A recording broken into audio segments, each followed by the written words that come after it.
नमस्कार, पहा.com मध्ये आपल्या सर्वांचं मनपूर्वक स्वागत।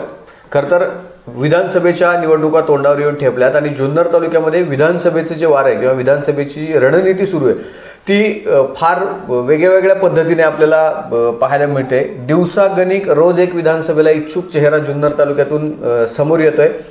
खरं तर महाविकास आघाडी आणि महायुती या दोन गटांकडनं ही निवडणूक लढवली जाते। महायुतीत दिवसागणिक उमेदवारांची संख्या वाढत असलेली पाहायला मिळते। अनेक मंडळी विधानसभेला इच्छुक आहेत। तर महायुतीकडनं जुन्नरचे आमदार अतुल बेनके यांना ही महायुतीची तिकीट मिळणार असं सगळीकडे चर्चा आहे आणि त्या पद्धतीने प्रत्येकाचं काम सुरू असलेलं पाहायला मिळते।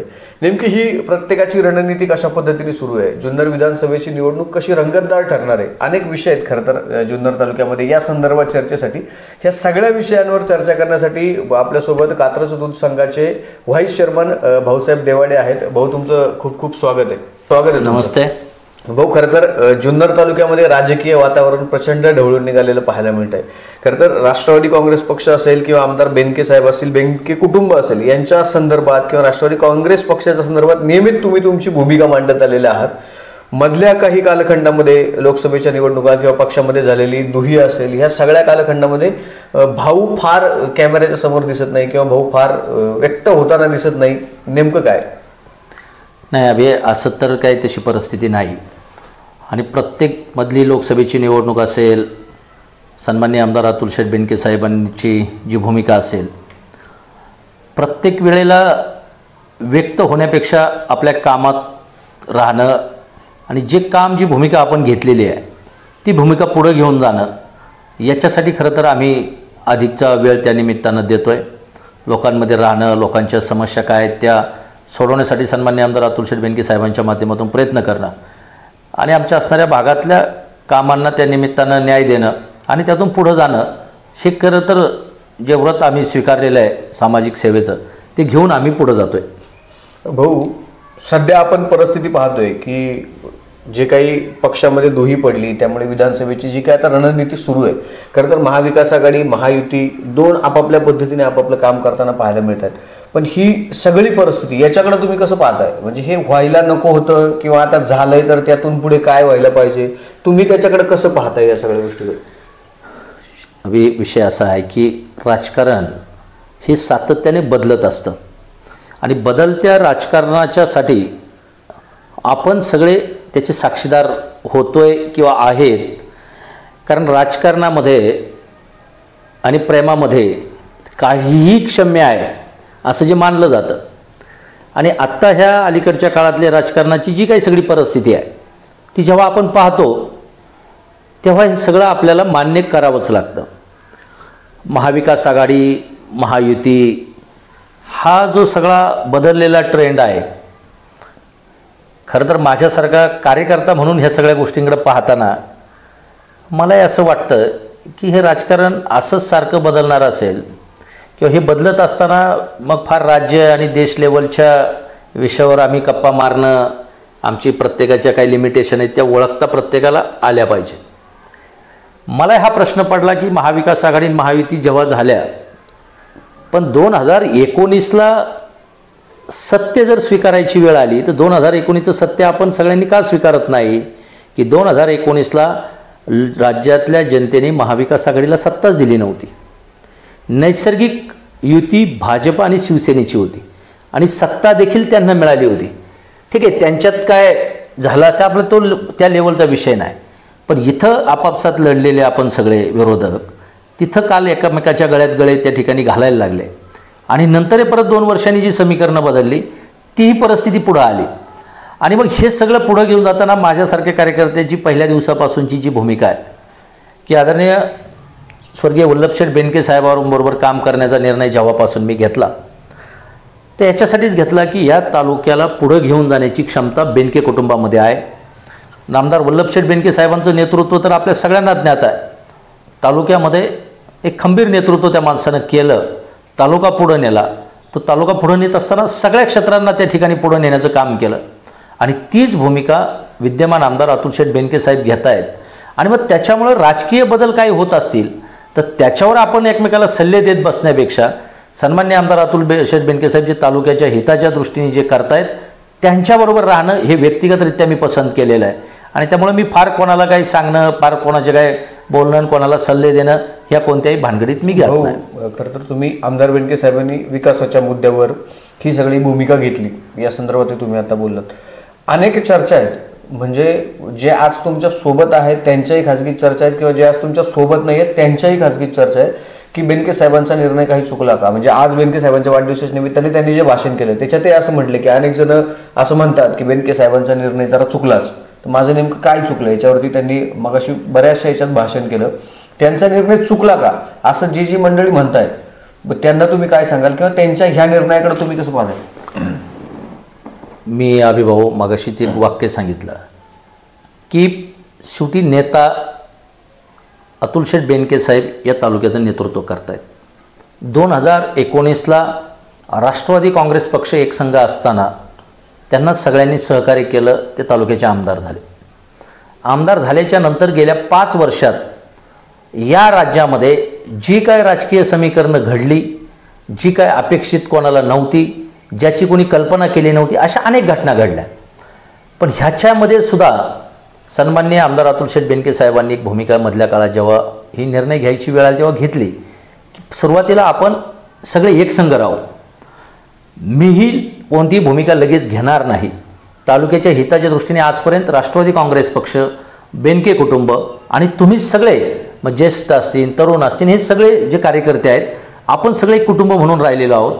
ज्येष्ठांनी मला मदत केलेली आहे, मार्गदर्शन केलेलं आहे. नवे युवक माझ्याबरोबर जोडले गेलेले आहेत, तेही मला मदत करतायत. आणि सगळ्यांना पुढं घेऊन मी जातो आहे. आणि मी घेऊन जात असताना एक आमदारकी हे जे पद आहे हे केवळ मिरवण्यासाठी नाही, किंवा हे काही हुकमत गाजवण्यासाठी नाही, तर त्या पदाच्या माध्यमातून समाजाच्या ज्या माझ्याकडून अपेक्षा आहेत, विविध लोकांच्या ज्या अपेक्षा आहेत, त्याला मला कुठेतरी न्याय देता आला पाहिजे. आणि म्हणून आपण एकसंघपणे कोणती तरी भूमिका घेऊ. मला वाटतं त्या मधल्या काळामध्ये 6 महिने सन्माननीय आमदार अतुल शेठ बेनके साहेब तटस्थ राहिले. तटस्थ राहत असताना अनेक आमच्या सहकाऱ्यांनी, काही ज्येष्ठांनी त्यांच्या भूमिकेच्या अगोदर भूमिका जाहीर केल्या. आणि जरी त्यांनी भूमिका जाहीर केल्या तरी अतुल शेठनी कुठेही एकही माणूस दुखवेल असं कोणतंही वाक्य त्यांनी आजपर्यंत वापरलेलं नाही. शेवटी त्यांची भूमिका हीच आहे की मला जर तालुक्यातल्या जनतेने आमदार म्हणून काम करायची जबाबदारी दिली तर आज तालुक्यातले विविध गावचे सर्व, आता आमची ही सगळी मंडळी आज जरी समजा आम्हाला तिकडे गेले दिसत असतील तरी हे प्रत्येकजण आजही कामाच्या निमित्ताने अतुल शेठला जोडलेला आहे. आज प्रत्येकजण हेच सांगतो की अतुल शेठ हे काम करावं लागेल. आणि मग अतुल शेठचा हा प्रश्न असतो की मी कसं करू. त्यांचं हे उत्तर असतं की नाही, तुम्ही करू शकता.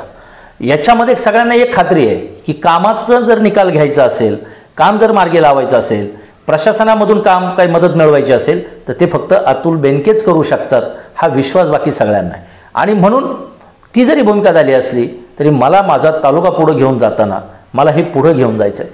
ठीक आहे, काही लोक ती चर्चा करत असतात की बाबा यांचा निर्णय चुकला, ही गोष्ट झाली. शेवटी मी हे मानणारातला आहे की ते पण एक माणूस आहे, एक व्यक्ती आहे. आपण सगळ्यांनी सल्ले देऊन, म्हणून मी कधी कोणता सल्ला द्यायच्या भानगडीत पडते. त्याचं कारण असं आहे, आपण एखादी गोष्ट सांगितली आणि ती जर आपल्या मनाविरुद्ध झाली तर आपण नाराज होतो. मग आपल्या दुःखाला आपण कारणीभूत व्हायचं नाही.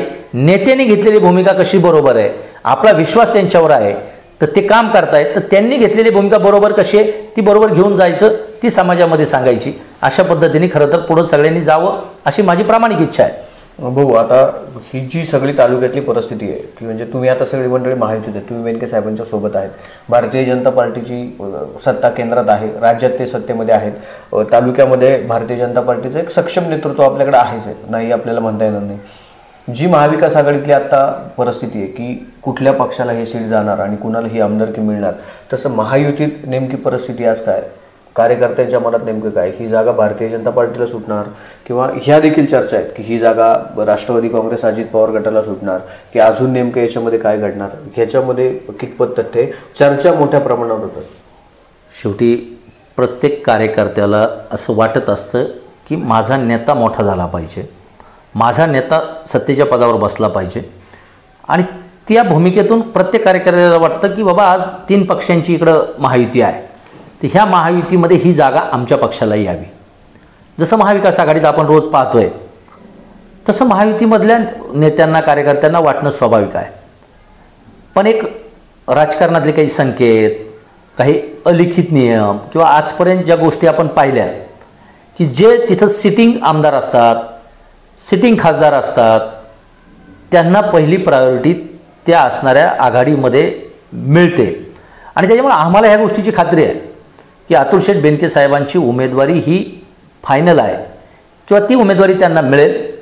महायुती म्हणून उद्या जर वरच्या लोकांनी काही निर्णय घेतला तर अतुल शेठ बेनके जो निर्णय घेतील त्याच्याबरोबर मी व्यक्तिगत त्या ठिकाणी आहे. म्हणजे उद्या भाऊ, खरं तर तुम्हाला हा प्रश्न विचारण्याचा आधी एक प्रश्न सगळ्यांच्या मनात आहे. परवा शरदचंद्रजी पवार साहेब तालुक्यात आले. एक तालुक्याचा आमदार म्हणून बेनके साहेबांनी ॲज अ प्रोटोकॉल जाऊन त्यांचं स्वागत केलं, त्यांची भेट घेतली. त्या भेटीमध्ये अशी काही चर्चा झाली का की तालुक्यामध्ये, विशेषतः तुमच्याही मंडळींमध्ये मोठ्या प्रमाणात अशी चर्चा आहे की बेनके साहेब पवार साहेबांकडे जाण्यासाठी इच्छुक आहेत? या संदर्भात तुमच्याकडे काय माहिती आहे का? नाही, या बाबतीमध्ये आमदार साहेबांनी अद्यापपर्यंत ह्या विषयावर आमच्याबरोबर कोणतीही चर्चा केलेली नाही. आदरणीय शरदचंद्रजी पवारसाहेब तालुक्यामध्ये मुक्कामी आले होते.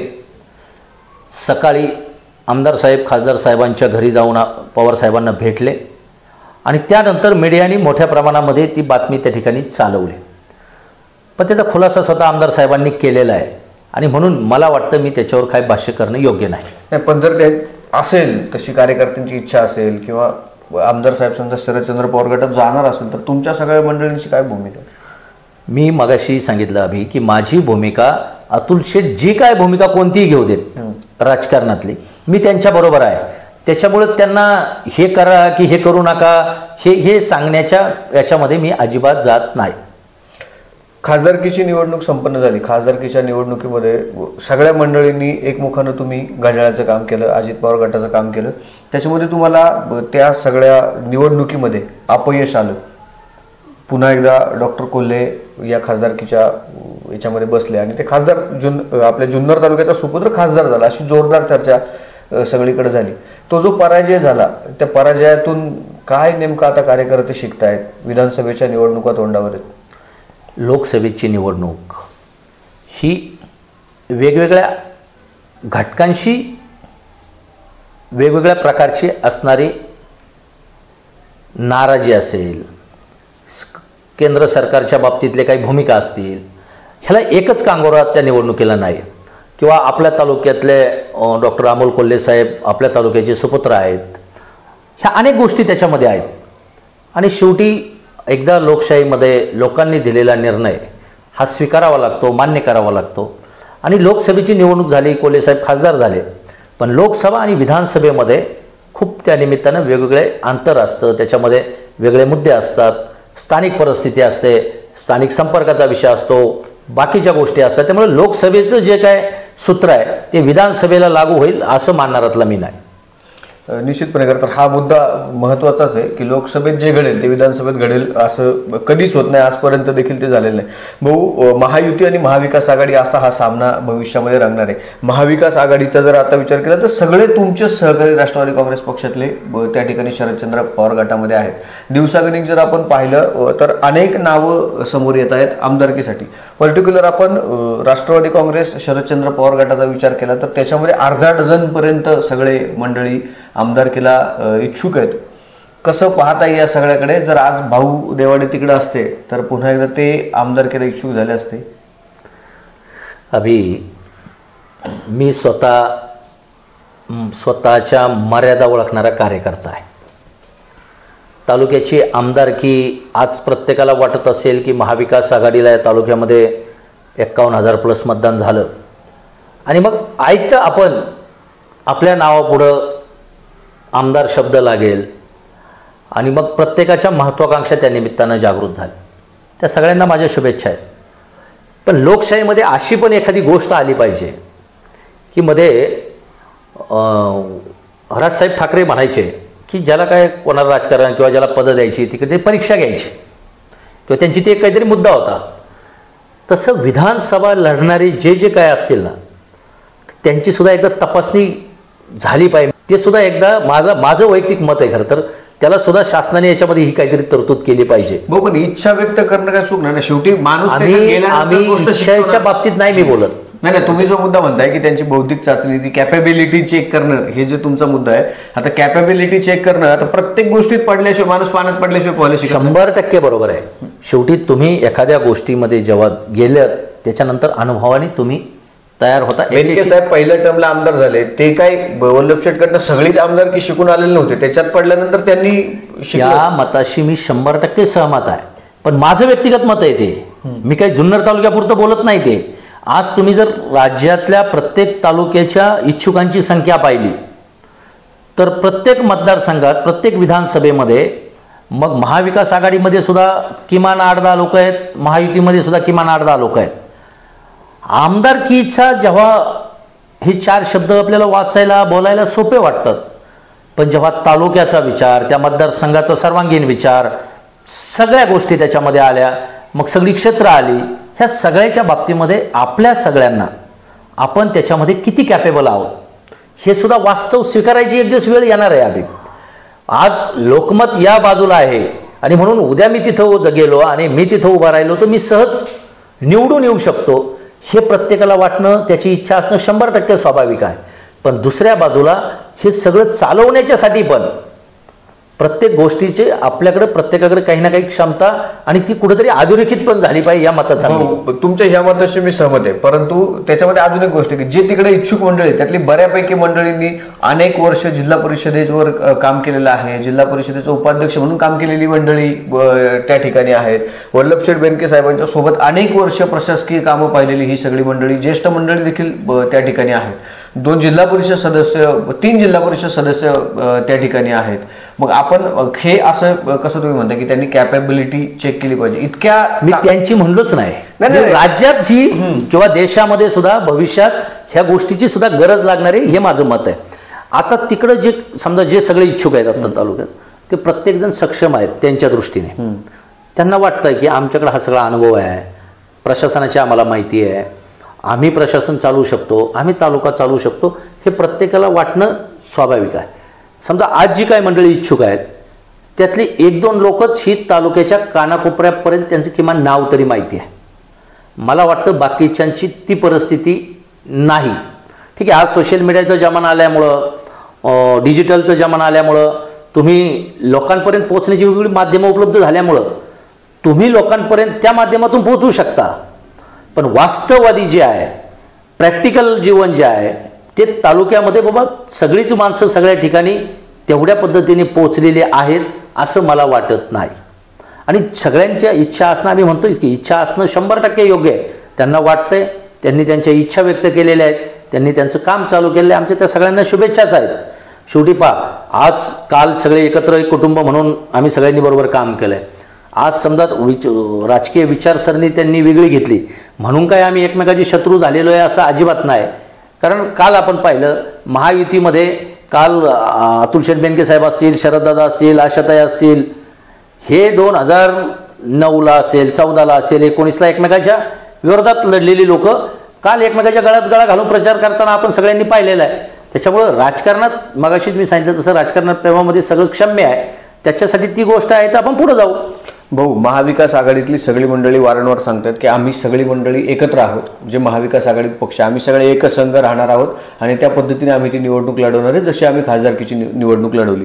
महायुतीचा जर जुन्नर तालुक्यापुरता आता जर विचार केला तर तुमच्या महायुतीतला जो महत्त्वाचा घटक पक्ष आहे की ज्या पक्षाचे मुख्यमंत्री सध्या राज्यावरती आहेत, शिंदे गटाचे मुख्यमंत्री आहेत, शिंदे गटाचं तालुक्यात नेतृत्व करणारे शरददादा सोनवणे, त्यांनी त्यांच्या जनसंपर्क दौऱ्याला सुरुवात केली आणि असा सुतोवाच देखील त्यांनी दिलेला आहे किंवा असे संकेत त्यांनी दिलेत की त्यांना जर शिंदे गटाकडनं तिकीट नाही मिळालं तर ते ही निवडणूक अपक्ष लढवण्याची त्यांची तयारी आहे. कुठंतरी महायुती एक पाय लंगडा होतोय, ह्या सगळ्याचा फटका बसेल असं काही वाटत नाही का? त्या संदर्भात काही तयारी? शेवटी राजकारणात सारखी स्थित्यंतर होत आहेत. मी मागाशी म्हणलं तसं लय राज्य आणि देशाचा विचार करणे, आपल्या तालुक्याची जी परिस्थिती आता तुम्ही सांगताय, शरददादांनी स्वतःचा सौता घेऊन त्यांनी काम चालू केलेलं आहे. मी त्याच्या अगोदर तीच पार्श्वभूमी दिली की 2019ला आशाताई शरददादा अतुल शेठ एकमेकाच्या विरोधात लढलेले आहेत, त्यामुळं ते आमच्या बरोबर आहेत आणि मग अतुल शेठला आमदारकी लढायचे, हे राजकारणात गृहीत धरलेलं कधीच नव्हतं आणि नसणार आहे. राहिला प्रश्न शरददादांचा, त्यांचा पक्ष, त्यांचा नेता, त्यांचे काय आदेश फॉलो करायचा नाही करायचा हा वैयक्तिक अधिकार त्यांचा आहे. त्यांना इच्छा आहे मला पुन्हा तालुक्यात आमदार व्हायचं आहे, मला पुन्हा लोकांमध्ये गेलो पाहिजे, ते त्यांच्या पद्धतीने त्यांनी काम चालू केलं आहे. शेवटी पक्षीय लेवलला सुद्धा एक शिस्त असते, त्यांची पक्ष त्यांचा नेता ते त्यांचं पाहतील. पण अतुल शेठ बाबा शरददादा बरोबर आहेत आणि आशाताई बरोबर आहे आणि म्हणून ते आमदार होणार आहेत किंवा त्यांना निवडणूक लढायची अशी तर काही भूमिका नाही. त्यामुळं महाविकास आघाडी महायुती हे बोलण्यापुरतं फार गोड वाटतं. पण महायुती म्हणून जर सगळे आपण एकत्र आलो तर सगळ्यांनी एकत्र काम करणं गृहीत आहे ना. शेवटी मतदान कुणाला करायचं किंवा मतं कशी पाडणार आहेत ती जनता ठरवणारच आहे. पण जर एक नियम घालून जर आपण सगळे एकत्र आलो तर आपली ती सगळ्यांची नैतिक जबाबदारी. परंतु समजा काल लोकसभेला तो नियम पाळून सगळ्यांनी काम केलं असं गृहीत धरू. मी मागाशी म्हणून लोकसभेची आणि विधानसभेची प्रक्रिया ही वेगळी राहणार. पण आता शरददादांना वाटतं की मला परत आमदार व्हायचं आहे. त्यांनी स्पष्टही केलं की मी काय सध्या ना घरका ना घाटका आहे, म्हणजे मला उद्या महायुतीमध्ये पण उमेदवारी मिळण्याची शक्यता नाही आणि मला तर परत लोकांच्या समोर परीक्षेला सामोरे जायचं. शेवटी लोकशाहीमध्ये तुम्ही म्हणाले तसं की प्रत्येकाला व्यक्तिगत इच्छा आहे आणि त्याच्यामुळं ते त्या पद्धतीने जात आहेत. त्यामुळं वरच्या नेत्यांची काय स्ट्रॅटेजी हे मी नाही ठरवू शकत आणि मला माहितीही नाही आणि त्याच्यावर मी भाष्यही करणार नाही. भाऊ, खरं तर तुम्ही राजकारणामध्ये फार म्हणजे वल्लभशेठ बेनके साहेबांपासून काम केलेले कार्यकर्ते आहात. तुम्ही फार हुशार आहात. तालुक्यात नेमकं आता काय चित्र चाललंय किंवा काय घडतंय तुम्हाला चांगल्यापैकी त्याची माहिती आहे किंवा तुम्ही त्याचा नियमित अभ्यास ठेवता. महायुती आणि महाविकास आघाडीच्या माध्यमातून ही निवडणूक लढवली जाणार आहे. काय चित्र जुन्नर तालुक्यात भविष्यात दिसू शकतं? एकीकडं आपण पाहतोय की लोकसभेचा जनमताचा कौल आहे. जरी तुम्ही असं म्हटलं असते की लोकसभेची आणि ह्याची वेगळी वेगळी रणनीती असते, काय भविष्यात तालुक्यात होऊ शकतं? आजही पण अनेक ज्येष्ठ मंडळी असं म्हणतात की बेनके साहेबांनी पवार साहेबांच्या सोबत यायला हवंय. बेनके साहेब पवार साहेबांच्या सोबत आलं तर सगळी मंडळी अधिक जोमाने काम करतील. ज्येष्ठ मंडळी असं म्हणतात की आम्ही पवार साहेबांचे कार्यकर्ते, आम्ही त्यांच्या सोबतच जाणार आहे. ह्या सगळ्या गोष्टींचा फटका बसू शकतो का? त्या पद्धतीने तुम्ही रणनीती आखली आहे का? नेमकं विधानसभेला काय होऊ शकतं? तुमच्याकडून कशा पद्धतीने तयारी सुरू आहे? मुळात असं आहे की हे सगळे चर्चा, हे विचार, हे प्रत्येकाची त्याची व्यक्तिगत आहेत. माझी व्यक्तिगत भूमिका हीच आहे की या तालुक्याचं सक्षमपणाने पुढे अनेक वर्ष नेतृत्व करण्याची क्षमता सन्माननीय आमदार अतुलशेठ बेनके साहेबांच्यामध्ये आहे.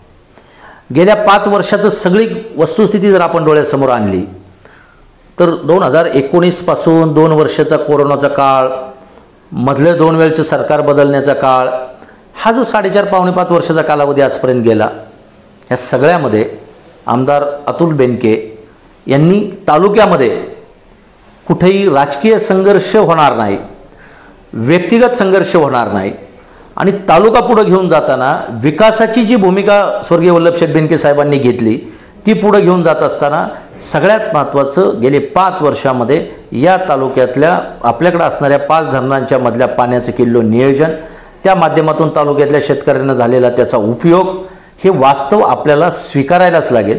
आणि म्हणून लॉंग टर्म आणि कसं आहे, दर 5 वर्षाला जर समजा तालुक्यातल्या लोकांना वाटलं दर 5 वर्षाला आमदार बदलायचा तर ह्याच्यामध्ये तालुक्याचं नुकसान होतं, व्यक्तिगत त्या माणसाचं नुकसान होत नाही.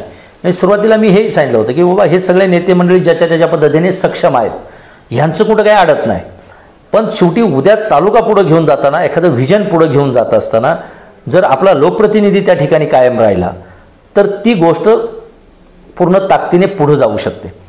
याचं उदाहरण द्यायचं झालं तर जे स्वर्गीय वल्लभशेठ बेनके साहेबांनी चिलेवाडीच्या धरणातून तालुक्याच्या पूर्व पट्ट्याला पाणी नेण्यासाठी बंद पाईपलाईन योजनेचं जी संकल्पना मांडली त्याला मधल्या काळामध्ये ब्रेक लागला होता. शेवटी अतुल शेठच्या माध्यमातून पुन्हा सन्माननीय अजितदादा पवार साहेबांच्या माध्यमातून 100 कोटी रुपये त्या योजनेला त्या ठिकाणी मिळाले, त्याची वर्क ऑर्डर झाली, त्याचं काम सुरू. शेवटी तालुक्यातल्या त्या 22 गावांच्या शेतीच्या पाण्याचा प्रश्न त्या ठिकाणी सुटणार आहे. काल परवा वडदच्या धरणामधून वडदच्या पूर्व भागात असणारी जी काही गावं जी सातत्याने पाणी असून दुष्काळ म्हणून त्या ठिकाणी त्या गावांना अडचणी येत होत्या, आज त्या गावांना नव्याने उपसा जलसिंचन योजनेसाठी 35.5 कोटी रुपयाची मान्यता त्या ठिकाणी आमदार साहेबांनी शासनाच्या माध्यमातून, दादांच्या माध्यमातून, वळसे पाटील साहेबांच्या माध्यमातून मिळवली. शेवटी ही कामं पुढे घेऊन जात असताना तुम्हाला त्या दृष्टीने पुढे जावं लागेल आणि ती दृष्टी अतुलशेठ बेनके यांच्याकडे आहे. आणि तालुक्याच्या सर्वांगीण विकासाचा विषय असेल, मी नुसतं पाण्याचं बोलत नाही, म्हणजे आरोग्याचा विषय असेल, शैक्षणिक विषय असेल, गावातल्या स्थानिक छोट्या छोट्या मूलभूत सुविधांचा विषय असेल, ते प्रश्न अतुल शेठच्या माध्यमातून सध्या तालुक्यात चांगल्या प्रकारे सुटत आहेत. तुम्ही प्रत्येक गावात जा, त्या गावात ज्या गावाला आजपर्यंत स्मशानभूमी नव्हत्या त्या गावात आज स्मशानभूमी उभे राहिल्या, ज्या गावाला दशक्रियेला बसायला वेटिंग शेड नव्हती तिथं म्हणजे छोटंही काम केलं आहे आणि मोठी कामं त्या ठिकाणी केलेली आहेत. भाऊ तुम्हाला थोडं सांगतो, तुम्ही पाण्याचा मुद्दा, आणे नळावणे या पठार भागावरती पाणी नेण्याचा मुद्दा केला. लोकसभेच्या निवडणुकीच्या वेळेला त्या सगळ्या मंडळींनी ठराव केला होता की आमच्यापर्यंत अजून पाणी पोहोचलं नाही, आम्ही सगळी मंडळी मतदानावर बहिष्कार घालणार आहे. गेले कित्येक वर्ष विधानसभेच्या निवडणुका, कित्येक पंचवार्षिक ह्या एका मुद्द्यावर अनेक वेळा लढवल्या गेल्या. मग त्या निवडणुका सगळ्याच मंडळींनी त्या मुद्द्यावर लढवल्या. मात्र अजूनही पण तुम्ही सांगता 100 कोटी रुपयांचा निधी आमदार बेनके साहेबांच्या माध्यमातून आलाय, परंतु पाणी अजून पठार भागापर्यंत पोहोचलेलं नाही. त्या मंडळींनी अजून किती दिवस ह्याच आशेवर राहायचं की हा नेता आम्हाला मदत करेल, तो नेता आम्हाला मदत करेल. ती लोक मतदानावर बहिष्कार घालण्यापर्यंत येऊन पोहोचत आहेत, पाणी आणि पठारापर्यंत अजून पोहोचलेलं नाही. मला पाठीमागं काय झालं त्यावेळेला आम्ही राजकारणात किती होतो किंवा आमचा सक्रिय सहभाग किती होता किंवा काल काय झालं आहे हे मला फार माहीत नाही, की स्पष्टपणे सांगतो. पण आजचं सत्य तर तुम्हाला स्वीकारायला लागेल. आज तीव्रतेने त्या लोकांनी आंदोलन केलं, लोकसभेला त्यांनी मतदानावर बहिष्कार घातला. दरम्यानच्या कालावधीमध्ये मतदानाच्या प्रचारसभेच्या निमित्तानं सन्माननीय अजितदादा पवारसाहेब तालुक्यात आले. त्याही लोकांच्या, प्रमुख लोकांच्या बरोबर त्या निमित्तानं मिटिंग झाली. आमदार साहेबांनी आणि त्या सगळ्यांनी त्या ठिकाणी त्या लोकांना शब्द दिला. शेवटी पाणी नेणं बोलण्यापुरतं फार सोपं आहे, पण त्याच्यात तांत्रिक गोष्टी, आपल्याकडे असणाऱ्या पाण्याची उपलब्धता, भौगोलिक परिस्थिती आणि तिथं नेमकं काय करावं लागेल हे वास्तव बोलण्यापुरतं नाही. तर त्याच्या वेळेला दादांनी शब्द दिला आणि कालच्या झालेल्या DPCच्या मीटिंगमध्ये त्या पाण्यासाठी पाणी कसं नेता येईल याचा सर्वे करण्यासाठी एक जो DPR तयार करावा लागतो त्याच्यासाठी 76 लक्ष रुपये त्या ठिकाणी जिल्हा नियोजन समितीच्या माध्यमातून आमदार साहेबांनी दादांच्याकडून मंजूर करून घेतले. शेवटी एखादी गोष्ट करायची असेल तर तुम्हाला त्याचं प्रपोजल तयार करावं लागतं आणि ती कसं जावं लागेल पुढं त्याच्यामध्ये ते टप्पे ठरलेले असतात. आणि जेव्हा तो आराखडा पुढे येईल त्यावेळेला वास्तव आपल्यासमोर येईल. पण वास्तव हे नक्की आहे की त्या प्रश्नाच्या उकल आता झालेली आहे. त्या कामाला या निमित्ताने श्री गणेशा झाला असं मी म्हणेल. ठीक आहे, कालपर्यंत नाही झालं पण आज तर 100% ते झालंय हे मान्य करायला लागेल आणि आता आपल्याला पुढे जावं लागेल. भाऊ तुम्ही बोलताना मग अशी एक मुद्दा म्हणजे बेनके साहेबांनी कशा पद्धतीने विकास तालुक्यामध्ये आणलाय किंवा कसे निधी येत आहेत किंवा विकासाच्या मुद्द्यावर कसं आपण अजितदादांच्या सोबत राहिलो हा मुद्दा पुढे आणला. त्या माध्यमातून पुन्हा आता आपण विकासाच्या जोरावर ह्या निवडणुकीला सामोरं जात आहात. खरं तर विकास या मुद्द्यावर विधानसभेची निवडणूक सीमित राहिली आहे असं तुम्हाला वाटतंय का? एक तर नक्की आहे, शेवटी ह्या निवडणुका लढायच्याच कशासाठी आहेत. मग सरपंच असेल, पंचायत समिती सदस्य असेल, जिल्हा परिषद सदस्य असेल, आमदार असतील, खासदार असतील, ही लोकशाहीतली ही जी सगळी पदं आहेत, मग ही नेमकी कशासाठी ह्या निवडणुका? नाही, मी हा मुद्दा ह्याच्यासाठी विचारतो विकासाच्या. मी सांगतो ना, मी सांगतो. एकच मिनिट फक्त. विकासाच्या मुद्द्यावर जर निवडणूक लढवली जाणार असेल तर मागच्या विधानसभेच्या निवडणुकीला सोनवणेंनी 2100 कोटी रुपयाचा निधी आणला आणि तरी पण ते पडले. मग निवडणुका नेमक्या कशाच्या जीवावर लढल्या जातात? मी फक्त विकासाचे मुद्दा घेऊन पुढे येत नाही. माझी भूमिका ही आहे की शेवटी ही जी पदं आहेत ही संविधानिक पदं जी आहेत ती एका बाजूला विकासाच्या बाजूने ती शेवटी लोकप्रतिनिधी म्हणून लोकांची कामं करणं ही त्यांची प्रायोरिटी 100% आहे. दुसऱ्या बाजूला आमदार असतील, खासदार असतील, विधानसभेमध्ये, लोकसभेमध्ये त्या ठिकाणी वेगळ्या प्रकारचं कामकाज चालतं. मग तिथं कायदे बनवणं असेल, राज्याची धोरणं ठरवणं असेल, देशाची धोरणं ठरवणे असतील, त्याच्यामध्ये सक्रिय सहभाग असेल, ते काम एका बाजूला चालतं. पण विकास सोडून सुद्धा आपल्याला जमणार नाही ही माझी भूमिका आहे. विकासावर नुसतं होणार नाही पण अनेक कांगोरे त्या बाजूने आहेत ना, बाकीचे पण मग सामाजिक आहेत, बाकीच्या शैक्षणिक आहेत, वेगवेगळे जे पार्ट आपल्या समाजातले आहेत त्याही घटकांना बरोबर घेऊन त्यांना त्यांच्या पद्धतीने न्याय देऊन शेवटी मग हे पद जे आहे हे नेमकं कशासाठी वापरायचं आहे हे तरी मग आपल्याला कळलं पाहिजे ना. पण विकास ही गोष्ट बाजूला ठेवून जर कोणाला आमदार खासदार व्हायचं असेल तर मग आणि लोकांना जर तशीच लोक अभिप्रेत असतील तर ते आपल्या लोकशाहीमध्ये मान्य करायला लागेल, जर लोकांना ते मान्य असेल तर. पण आम्ही जी भूमिका घेतली ती तालुक्याच्या विकासाची, लोकांच्या भविष्यामध्ये, त्यांच्या कुटुंबामध्ये, त्यांच्या जीवनमानामध्ये बदल करण्याच्यासाठी काय करणं गरजेचं आहे ही भूमिका अतुल शेठ बेनके साहेबांनी घेतली. ती घेऊन पुढे चाललेत आणि आम्ही त्यांच्या भूमिकेबरोबर आहोत. भाऊ, अनेकदा अशी ही टीका होते किंवा अशी खासगीत अनेकदा चर्चा होते की मागच्या 5 वर्षामध्ये तालुक्यात असा एक कुठला ऐतिहासिक प्रोजेक्ट आला आपल्याकडं की ज्याने आपल्याला फार मोठा फायदा झाला, जी कामं सुरू आहेत किंवा जे रस्ते होत आहेत किंवा बाकी गावागावामध्ये जे निधी जात आहेत ती नियमित विकासाची कामं होतातच आहेत, परंतु एक असा ऐतिहासिक प्रोजेक्ट किंवा एक अनेक पिढ्यांना चालना देणारा, तालुक्यातील एक भविष्य वेगळ्या पद्धतीने घडवणारा ऐतिहासिक प्रोजेक्ट किंवा ऐतिहासिक असं तालुक्यात नेमकं काय आलं? एकतर जे काय तुमचा हा प्रश्न आहे की बाबा तालुक्याला घडवण्याच्या दृष्टीने आपल्या तालुक्याच्या विकासाच्या बाबतीमध्ये किंवा ह्या सगळ्या गोष्टींमध्ये ज्या काही तांत्रिक मर्यादा आहेत या तालुक्यात कोणी आमदार झालं तरी त्या मर्यादात त्या कोणाला मोडता येणार नाही. जसं की गेले अनेक वर्षापूर्वी GMRTचा प्रोजेक्ट आपल्या तालुक्यामध्ये झाला आणि ज्याच्यामुळं औद्योगिकरण या तालुक्यात कधीच होणार नाही अशा प्रकारचा त्याच्यामध्ये बॅन लागला. दुसऱ्या बाजूला हा तालुका शेतीबरोबर पर्यटनामध्ये पुढे जाऊ शकतो ही भूमिका स्वर्गीय वल्लभशेठ बेनके साहेबांनी त्यावेळेला घेतली. त्यांना त्यांच्याकडे असणारी दूरदृष्टी. मग त्यावेळेला स्वर्गीय यशवंतराव चव्हाण साहेबांच्या नावानं येडगाव या ठिकाणी स्वर्गीय यशवंतराव चव्हाण पर्यटन प्रकल्पाची मुहूर्तमेढ रवण्याचं काम बेनके साहेबांनी केलं. त्याच्यामध्ये अनेक प्रोजेक्ट असे प्रस्तावित केलेले होते की जे तालुक्यातल्या असणाऱ्या तरुणांना त्यानिमित्तानं रोजगार मिळेल. पर्यटनाचे नंतरच्या काळात शरदांच्या काळामध्ये तालुका पर्यटन घोषित झाला, त्याचा GR निघाला, तालुका पर्यटन घोषित झाला. पण त्याच्यामध्ये जो DPR व्हायला पाहिजे होता त्या DPRच्या माध्यमातून शासनाचे काही फंड यायला पाहिजे होते ते त्यावेळेला आले नाही. हे पण आपल्याला वास्तव स्वीकारायला लागेल. पण आपला तालुका पुढे जाऊ शकतो तो पर्यटनावरच जाऊ शकतो, शेतीच्या असणाऱ्या क्रांतीमधूनच पुढे जाऊ शकतो. आपल्याकडे असणारी उपलब्ध पाणी, त्याचं असणारं नियोजन आणि अजूनही जो काही जिरायत पट्टा आपला जिरायत भाग आहे तिथल्या असणाऱ्या शेतकऱ्यांना पाणी मिळालं तर त्यांच्या कुटुंबामध्ये त्या ठिकाणी चांगला काळ येणार आहे. शेवटी कोणीही राजकारणी असू द्यात किंवा कोण मुख्यमंत्री होऊ द्यात, पंतप्रधान होऊ द्यात, कोण पण होऊ द्या, ह्या भूमिका सामूहिक घेऊन त्यांना पुढे जावं लागतं. व्यक्तिगत जेव्हा प्रत्येक माणूस विचार करतो मला काय मिळालं त्यावेळेला तो 100% असमाधानी राहणार. पण जेव्हा भौतिक गोष्टींचा तो विचार करेल की हा बदल 100% होतोय, हा मान्य करेल की ह्याच्यातून हा बदल झाला हे स्वीकारावं लागेल. की बेनके साहेबांच्या काळामध्ये शैक्षणिक असणारी क्रांतीसुद्धा या तालुक्यात झाली. मग आपल्याकडं पॉलिटेक्निकल कॉलेज उभे राहिली, त्यानिमित्तानं आपल्या तालुक्यातली मुलं चांगली शिकली. आज सगळ्यांना रोजगार मिळेल ही शाश्वती कोणच राजकारणी देऊ शकत नाही. पण त्या निमित्तानं आपली काही मुलं शिकली, आज परदेशात गेले, तिथं चांगल्या पदावर काम करतायत, वेगवेगळ्या पदांवर काम करतायत. शेवटी हे सुद्धा काही प्रमाणामध्ये आपल्याला मान्य करायला लागेल. भाऊ, पर्यटन तालुका घोषित झाला, पर्यटनातून तालुक्याचा मोठ्या प्रमाणात विकास होईल किंवा पर्यटनाच्या माध्यमातून जुन्नर तालुक्याचं पुढच्या 25 वर्षाचं व्हिजन प्रत्येक ज्याला ज्ञात आहे किंवा ज्याला थोडंसं ज्ञान आहे त्या माध्यमातलं त्याला प्रत्येकाला दिसतं की पुढच्या 25 वर्षात पर्यटनाच्या माध्यमातून आपण किती विकसित होऊ शकतो.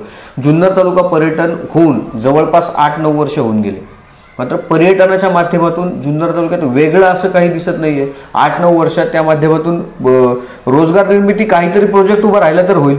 अजून कुठलाही असा ठोस प्रोजेक्ट जुन्नर तालुक्यात पर्यटनाच्या माध्यमातून उभा राहिलेला पाहायला मिळत नाही. जे आहे आपल्याकडे तेच आहे. म्हणून मी सांगितलं की बेनके साहेबांनी जो स्वर्गीय यशवंतराव चव्हाण साहेब पर्यटन प्रकल्पाच्या माध्यमातून जे काही निर्माण करण्याचं तालुक्यात ठरवलं होतं त्याला मधल्या काळामध्ये 100% ब्रेक लागला. अतुल शेठ आमदार झाल्याच्या नंतर त्याच्यावरती टीकाही झाली. ठीक आहे, राजकारणात टीका टिप्पणी होत राहील, पण त्या प्रोजेक्टचं वास्तव तर स्वीकारायला लागेल प्रत्येकाला. ठीक आहे, प्रोजेक्ट मागं पडला, मग त्याच्यामुळं मागं कोण गेलं? बेनके कुटुंबाची प्रगती थांबली का? तालुक्यातल्या असणाऱ्या पर्यटनाच्या माध्यमातून ज्यांना रोजगार निर्मिती होणार होती त्या गोष्टी थांबल्या हे मान्य करायला लागेल. आता तुम्ही जे सांगताय की परत नंतरच्या ह्या 5 वर्षामध्ये सुरुवातीला मी ते सांगितलं की 2 वर्ष कोरोनामध्ये गेले आणि नंतर जे काही प्रोजेक्ट आपल्याला मग आता आपल्याकडं बजेटमध्ये वडद या ठिकाणी वडदच्या शासकीय जमिनीवर त्या ठिकाणी आपल्याकडं आत्ता छत्रपती शिवाजी महाराजांच्या माध्यमातून त्या ठिकाणी शिवसंस्कार सृष्टी त्या ठिकाणी उभी राहणार आहे. शासनाने त्याला मान्यता दिली, शासनाने ती जागा इरिगेशनकडून त्या ठिकाणी पर्यटन विभाग आज तिथं मोठ्या प्रमाणात भविष्यात तो प्रकल्प उभा राहील. कोणताही प्रोजेक्ट आणताना तो प्रोजेक्ट बोलणं आणि त्याची सुरुवात करून तो शेवट करणं याच्यामध्ये खूप कालावधी हा जातच असतो.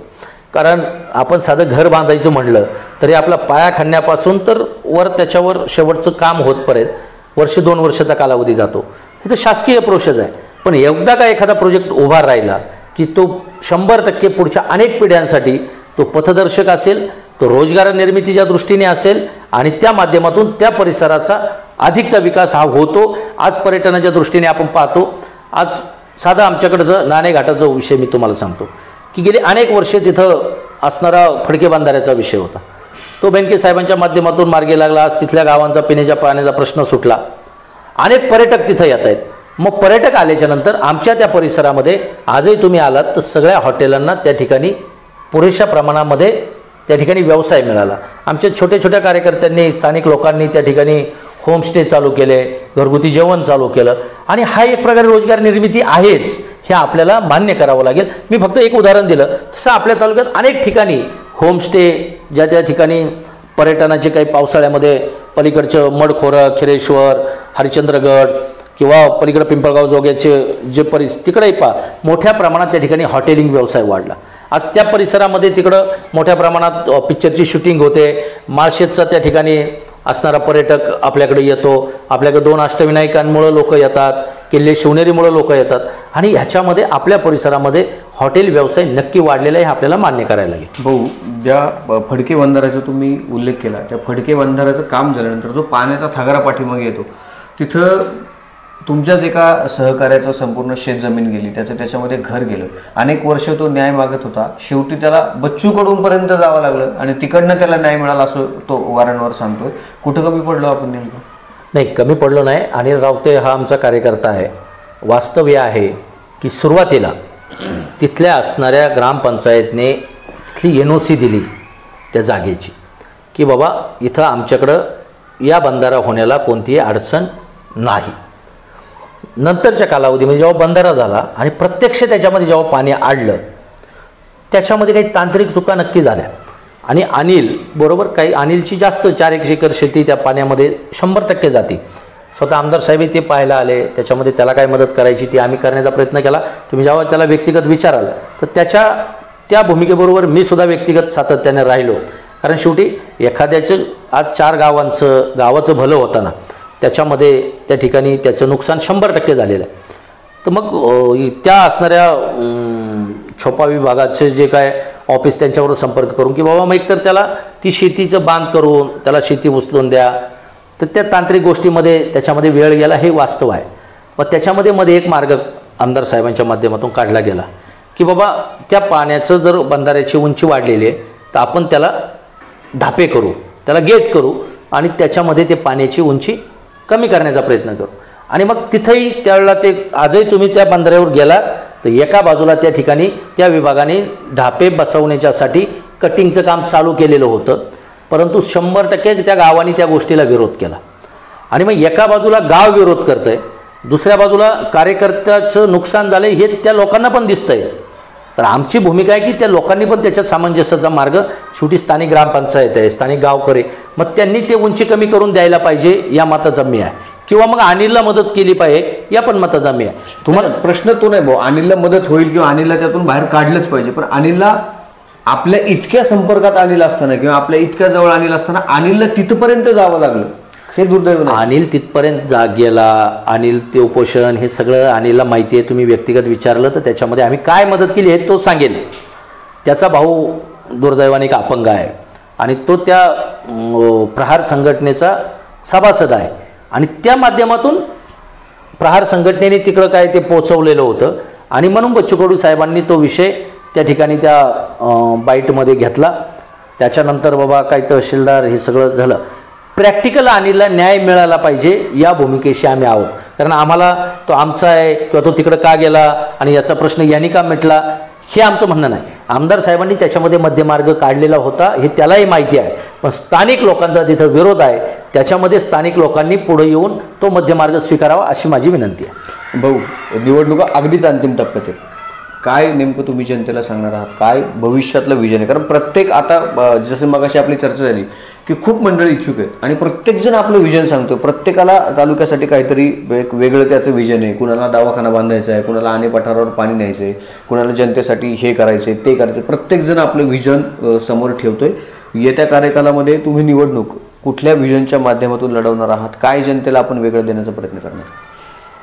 तुम्ही जे व्हिजनचा प्रश्न मला विचारला त्याच्यामध्ये मी पहिलंच सांगतो की मी इच्छुक नाही, त्याच्यामुळे माझ्याकडे व्हिजन सांगण्याचे काही कारण नाही. ऐकून घ्या. या तालुक्याचे आमदार अतुल बेनके साहेब जेव्हा निवडणूक लढणार आहेत ते व्हिजन ते जे सांगतील त्या व्हिजनबरोबर आम्ही आहोत. तुम्ही व्हिजनच्या बाबतीमध्ये त्यांना विचारलं की ते तुम्हाला त्या निमित्तानं सविस्तरपणाने सांगतील आणि त्यांचं जे व्हिजन आहे ते व्हिजन घेऊन आम्ही काम करणार आहोत. त्याच्यामुळं आम्ही वेगळं काही व्हिजन सांगणार नाही. भाऊ खरं तर आमदार साहेब कशा पद्धतीने सगळं विकास करतात आणि तालुक्याच्या दृष्टीने त्यांचं विजन किती क्लिअर आहे किंवा किती चांगल्या पद्धतीने या सगळ्यावर तुम्ही अतिशय चांगली चर्चा केली. खरं तर अनेक वर्ष तुम्ही त्यांच्यासोबत आहात. त्यांच्या अनेक वाढदिवस साजरे करण्यामध्ये, कार्यक्रम आयोजन करण्यामध्ये तुमचा सहभाग राहिलेला आहे. आज बेनके साहेबांचा वाढदिवस आहे. काय त्यांना वाढदिवसाच्या शुभेच्छा? वाढदिवसाच्या त्यांना मनापासूनच्या शुभेच्छा आमच्या सातत्याने, कारण वाढदिवसापुरत्याच आमच्या शुभेच्छा आहेत असं नाही. सातत्यानं आमच्या सदिच्छा एक मित्र म्हणून, एक नेता म्हणून आमच्या त्यांच्याबरोबर आहेत. परमेश्वरानं त्यांना उदंड आयुष्य द्यावं, चांगलं आरोग्य द्यावं आणि हे सगळं काम तालुक्याचं करताना ती शक्ती जी द्यायला पाहिजे ती परमेश्वरानं त्यांना ती शक्ती अधिकची द्यावी आणि जेणेकरून त्यांना अधिकच्या गतीने हे काम करता येईल, ही आमची भूमिका आहे. आजच्या वाढदिवसाचा विषय तुम्ही विचारला म्हणून सांगतो की आज तालुक्यामध्ये जरी सन्मान्य आमदार अतुल बेनके साहेबांचा वाढदिवस आहे पण तो दरवर्षीच्या उत्साहाप्रमाणे साजरा होत नाही. कारण नुकतंच बेनके साहेब आपल्यातून गेलेले आहेत, पण त्याचबरोबर या तालुक्यातले बेनके साहेबांच्याबरोबर काम केलेले, अतुल शेटच्याबरोबर काम केलेले तालुक्यातले काही सवंगडी किंवा मार्गदर्शक, काल परवा स्वर्गीय धोंडीभाऊ शेट पिंगट यांचं निधन झालं. गुळुंचवाडीच्या अपघातामध्ये 4 लोक त्या ठिकाणी गेले. पिंगट साहेब 5वे त्या ठिकाणी गेले. मधल्या काळामध्ये पक्षाचे असणारे कार्यकर्ते आळेगावचे उपसरपंच धनंजयजी काळेसाहेब गेले. आमच्या खामुंडीचे सरपंच वंदराज शिंगोटे गेले. मधल्या काळामध्ये पत्रकार भरत आवचट साहेब गेले. मध्ये नंदूकाका दादा बोरकर त्या ठिकाणी ते गेले. अशी काही प्रमुख, आणि काल परवाच आमच्या साहेबांचे एकदम जवळचे स्नेही आणि वडदचे माजी सरपंच रावशेठ चव्हाण गेले. आणि ह्या सगळ्या एक जवळचे सहकारी गेल्यानंतर की हा वाढदिवस तरी उत्साहात किंवा आपण का साजरा करावा ही भूमिका त्यांनी घेतली आणि ती काल त्यांनी मांडली पण. आणि त्याच्यामुळे 1-2-3 कार्यक्रम जे काही आरोग्य शिबिराचे पूर्वनियोजित होते तेवढेच कार्यक्रम घेण्याची भूमिका त्यांनी घेतली. आणि शेवटी हे वाढदिवस हा प्रत्येकाच्या आयुष्यातला एक चांगला दिवस, तो दिवस असतो, तो साजरा केला जातो. शेवटी आमदार साहेब तालुक्याचे नेते आहेत, कार्यकर्त्यांनाही वाटतं, पण शेवटी एका बाजूला दुःखाची ही सगळी झालर असताना तो वाढदिवस त्या निमित्तानं त्या पद्धतीने साजरा होत नाही आहे आणि ती सुद्धा अतुल शेटने घेतलेली भूमिका एकदम योग्य आहे असं मला वाटतं. भाऊ खरं तर प्रवक्ते म्हणून तुम्ही मागच्या अनेक कार्यकाल अतिशय चांगल्या पद्धतीने पार पाडलेला आहे किंवा तुम्ही वेळोवेळी जी जी भूमिका मांडायची त्या अतिशय परखडपणे आणि मुद्देसूद मांडलेली आहे. विधानसभेच्या निवडणुका पुढ्यात आहेत. प्रत्येकजण जनतेला ज्याच्या त्याच्या पद्धतीने आव्हान करते. तुम्ही जनतेला काय आव्हान करता? नाही, मी जनतेला हेच आव्हान करेल की या तालुक्याला सन्माननीय अतुल बेनके साहेब हे दीर्घकालीन आमदार आपण लाभावेत. त्यांच्यासाठी आपण सगळ्यांनी शक्ती उभी करावी की जेणेकरून हा तालुका पुढे जाईल. आणि तो तालुका पुढे जाताना सन्माननीय आमदार अतुल बेनके साहेब सगळ्या समाज घटकांना योग्य न्याय देतात, सगळ्या समाजाला बरोबर घेऊन जात आहेत आणि ही भूमिका घेऊन जाणारा एक परिपक्व, संयमी, कर्तृत्ववान असणारं हे नेतृत्व आपल्याला मिळालेलं आहे. त्या नेतृत्वाला पुढे उद्याच्या काळात अधिक सक्षम करण्याची जबाबदारी तालुक्यातल्या जनतेची, आपल्या सगळ्यांची आहे. आणि माझी हीच सगळ्या तालुक्यातल्या जनतेला विनंती आहे की उद्याच्या काळामध्ये सुद्धा आपण ही सगळी शक्ती अतुल शेटच्या मागं उभी कराल. निश्चितपणे. खरं तर भाऊंनी मागच्या 5 वर्षाच्या कार्यकाळामध्ये आमदार बेनकेंनी कशा पद्धतीने काम केलं, जी पक्षामध्ये फाटाफूट झाली त्याच्यामध्ये त्यांची भूमिका कशा पद्धतीने न्याय्य आहे किंवा ती कशा पद्धतीने रास्त आहे, तालुक्याच्या हिताची आहे, ही भूमिका मांडली. आणि विशेष म्हणजे त्यांनी त्यांचे जे सहकारी सध्या विरुद्ध बाजूला उभे आहेत, अनेकांना निवडणूक लढवण्याची इच्छा आहे, त्यांनाही त्यांनी अगदी मनापासून शुभेच्छा देत त्यांनी अनेक सूतोवाच देखील त्या देखील मंडळींना केलेत. खरं तर भाऊ तुमच्या मनातल्या सगळ्या इच्छा आकांक्षा या निमित्ताने पूर्ण व्हावी विघ्नहर्त्याच्या चरणी आम्ही देखील प्रार्थना करतो. तुम्ही पहाड.com मनमुराद चर्चा केली त्याबद्दल खूप खूप धन्यवाद. आणि विशेष गोष्ट म्हणजे तुम्ही ज्या पदावर आता काम करतायत त्या ठिकाणी देखील कशा पद्धतीने सगळं काम सुरू आहे, शेतकऱ्यांच्या दृष्टीने तुम्ही कसं न्याय्य काम करताय ते देखील आमची पाहण्याची इच्छा आहे. 100% अभिभाऊ. मी सन्माननीय आमदार अतुल बेनके साहेब यांच्यामुळं पुणे जिल्हा सहकारी दूध उत्पादक संघावर मला संचालक म्हणून काम करायची संधी मिळाली आणि दुसऱ्याच वर्षी मला त्या ठिकाणी उपाध्यक्ष म्हणून काम करायची संधी आमदार साहेब असतील, जिल्ह्याचे नेते आणि आपल्या सगळ्यांचे नेते आदरणीय अजितदादा पवारसाहेब असतील यांच्यामुळे त्या ठिकाणी मिळाली. माझी तुम्हाला सगळ्यांना उलट विनंती आहे की तुम्ही एकदा कात्रजला या. ही शेतकऱ्यांची संस्था आहे. मी 1 वर्ष 2 वर्ष झालं तिथं आपल्या सगळ्यांच्या सहकार्यामुळं काम करतो आहे किंवा नेते मंडळींच्यामुळं काम करतो आहे. आमच्याबरोबर असे सगळे 16 संचालक जिल्ह्यातले त्या ठिकाणी काम करत आहेत. पण ही शेतकऱ्यांची संस्था कशी चालते, तिथं काय केलं जातं, नेमकी प्रॅक्टिकल परिस्थिती काय असते, लोकांच्या अपेक्षा काय आहेत, दूध संघाच्या बाबतीत नेमकी दूध संघाला काय मर्यादा आहेत आणि लोकांच्या काय भावना आहेत. तर माझी विनंती की तुम्ही एकदा कात्रज डेअरीमध्ये या आणि तिथं ती सगळी वस्तुस्थिती पहा आणि मग तिथं आपण अगदी प्रेमाने चर्चा करू. जे काय वास्तव आहे तेही त्या ठिकाणी लोकांच्या समोर मांडण्याचा प्रयत्न करू. अशा प्रकारचं निमंत्रण मी आपल्याला देतो. धन्यवाद. निश्चितपणे खरं तर भाऊंनी अतिशय परखडपणे आपली सगळी मतं मांडलीत. निवडणूक अगदी पुढ्यात आहे, त्याच्यामुळे भविष्यात अजून अनेकदा आपली भाऊंशी ह्या सगळ्या गोष्टींवर चर्चा होणार आहे. भाऊंनी कात्रज डेअरीचं निमंत्रण दिले, त्याही ठिकाणचं कामकाज नेमकं कसं चालतं ते देखील तुमच्यापर्यंत पोहोचवण्याचा आमचा निश्चितपणे प्रयत्न राहणार आहे. भाऊ मनापासून धन्यवाद. प्रेक्षकांना विनंती आहे की आपण कुठेही जाऊ नका, पाहत राहा फक्त पहा.com. धन्यवाद.